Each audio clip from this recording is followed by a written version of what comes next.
Camaraderie Health Agency, celebrating Women's History Month, featuring Susan B. Anthony. Susan B. Anthony is quoted as saying, "I distrust those people who know so well what God wants them to do, because I notice it always coincides with their own desires."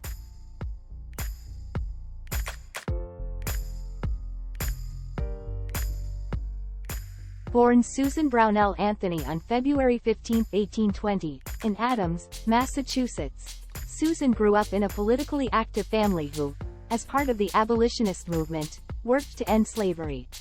When her family moved to Rochester, New York, in 1845, the Anthony's social circle included anti-slavery activist Frederick Douglass, who would later join Anthony in the fight for women's rights, and journalist William Lloyd Garrison.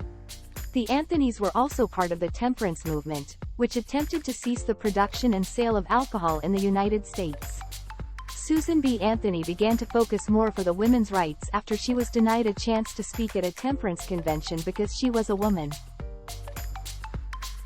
She realized that no one would take women in politics seriously unless they had the right to vote, writing, "There never will be complete equality until women themselves help to make laws and elect lawmakers."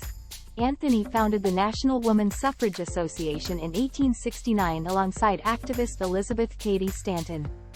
Anthony was tireless in her efforts, giving speeches around the country to convince others to support a woman's right to vote.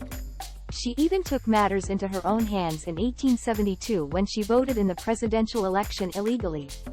Anthony was arrested and tried unsuccessfully to fight the charges. She ended up being fined $100 fine she never paid.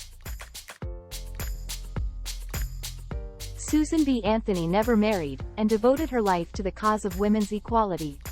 She once said she wished to live another century and see the fruition of all the work for women. The 19th Amendment was nicknamed the Susan B. Anthony Amendment, to be so honored. Also, Anthony's portrait was put on the $1 coins in 1979, making her the first woman to be so honored. Thanks for watching. Don't forget to subscribe to our channel Camaraderie Health Agency TV for more helpful tips and information on choosing the right protection.